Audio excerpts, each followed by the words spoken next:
ബലിപ്പെരുന്നാളിൻ്റെ നിറവിലായിരുന്നു കഴിഞ്ഞ ദിവസങ്ങളിൽ ഗൾഫ് രാജ്യങ്ങൾ. UAE പള്ളികളിലും ഈദ്ഗാഹുകളിലും പ്രാർത്ഥനകൾ നടന്നു.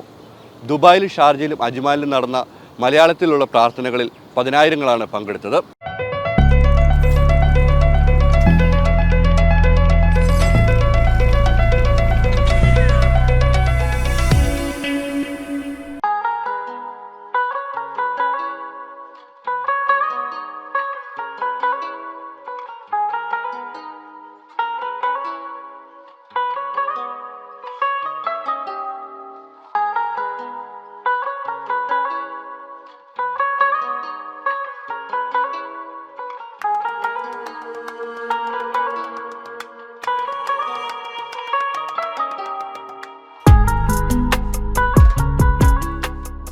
ദൈവകൽപ്പന മാനിച്ച് പ്രവാചകനായ ഇബ്രാഹിം നബി സ്വന്തം മകനെ ബലിയർപ്പിക്കാൻ തുടങ്ങിയതിൻ്റെ ഓർമ്മ പുതുക്കിയാണ് വിശ്വാസി സമൂഹം ബലിപ്പെരുന്നാൾ അഥവാ ഈദുൽ അദ്ഹ ആഘോഷിക്കുന്നത്.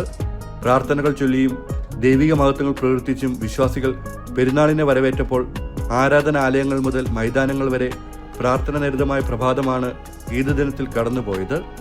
വലിയവനെന്നോ ചെറിയവനെന്നോ ഉള്ള വ്യത്യാസമില്ലാതെ, സ്വദേശിയെന്നോ വിദേശിയെന്നോ ഉള്ള വിഭാഗീയതകളില്ലാതെ ദേഹശുദ്ധി വരുത്തി എല്ലാ വിശ്വാസികളും പ്രാർത്ഥനാ കേന്ദ്രങ്ങളിലേക്ക് പുലർക്കാലം മുതൽ ഒഴുകുന്ന കാഴ്ചയാണ് കാണാൻ കഴിഞ്ഞത്.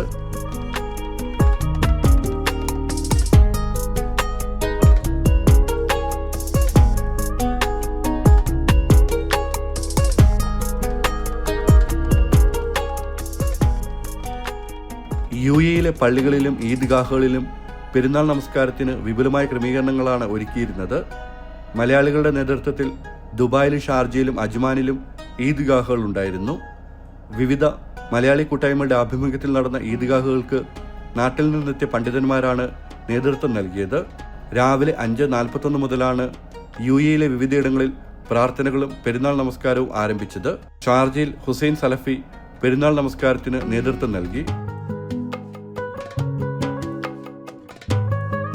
എവിടെയാണ് ഇവിടെയൊക്കെ മനുഷ്യത്വമുള്ളത്? അതൊക്കെ ആരെങ്കിലും ഇന്ന് മനസ്സിലാക്കുന്നുണ്ടോ? ഇസ്ലാം എന്ന് പറഞ്ഞാൽ ആഘോഷത്തിൽ പോലും അതിന് സമാധാനമാണ്, എല്ലായിടങ്ങളിലും സമാധാനമാണ്. ആ സമാധാനത്തിൻ്റെ ജീവിക്കുന്ന മാതൃകകളായി മാറുവാൻ എല്ലാ അർത്ഥത്തിലും നമുക്കെല്ലാവർക്കും കഴിയട്ടെ എന്ന് ആത്മാർത്ഥമായി പ്രാർത്ഥിക്കുന്നു. എല്ലാവർക്കും ഒരിക്കൽ കൂടി ഹൃദ്യമായ ഈ സമാധാനത്തിൻ്റെ ഈദുൽ അദ്ഹയുടെ ആശംസകൾ ചൊരിയുന്നു. കേരളത്തിൻ്റെ വിവിധ ഭാഗങ്ങളിൽ നിന്നുള്ള ആയിരക്കണക്കിന് വിശ്വാസികളാണ് ഷാർജയിലെ പ്രാർത്ഥനകളിൽ പങ്കാളികളായത്. ഇവിടെയും 10,000 പേർ പങ്കെടുത്ത് മനോഹരമായ ഒരു കുത്തുബ കേട്ടിട്ട് നമ്മളിരിക്കുകയാണ്. തീർച്ചയായിട്ടും വലിയൊരു സന്ദേശമാണ് ഇന്ന് നൽകുന്നത്, ഒരു ത്യാഗത്തിൻ്റെ സന്ദേശം.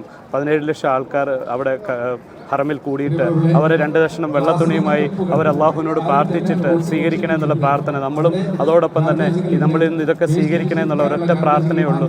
ഇതിലൂടെ നമുക്ക് വേണ്ടത് നമ്മുടെ മനസ്സിൻ്റെ ശുദ്ധിയാണ്. നമ്മൾ എന്തെങ്കിലും ഒരു തെറ്റുകളൊക്കെ ചെയ്തിട്ടുണ്ടെങ്കിൽ അതിൽ നിന്ന് മാറി തൗബ ചെയ്ത് മടങ്ങി നമ്മൾ മാറണം. വിശുദ്ധ ഖുർആന്റെ ഒരു വചനമുണ്ട്, ഇന്നല്ലാഹ ലാ യുഗയ്യിറു മാബി ഖൗമിൻ ഹത്താ യുഗയ്യിറു മാബി അൻഫുസിഹിം.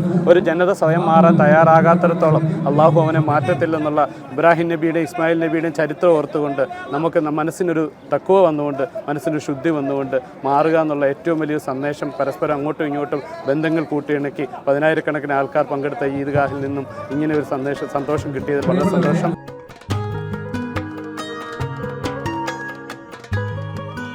നമസ്കാരത്തിനും പ്രാർത്ഥനയ്ക്കും ശേഷം ആശംസകൾ കൈമാറി പെരുന്നാൾ ആഘോഷത്തിലേക്ക് പ്രവാസികൾ കടന്നു.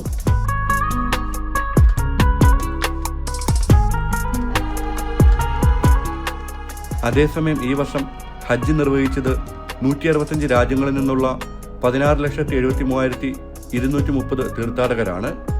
1,22,518 ഹാജിമാരാണ് ഇത്തവണ ഇന്ത്യയിൽ നിന്ന് ഹജ്ജിനെത്തിയത്. ഇതിൽ 16,341 പേർ കേരളത്തിൽ നിന്നായിരുന്നു.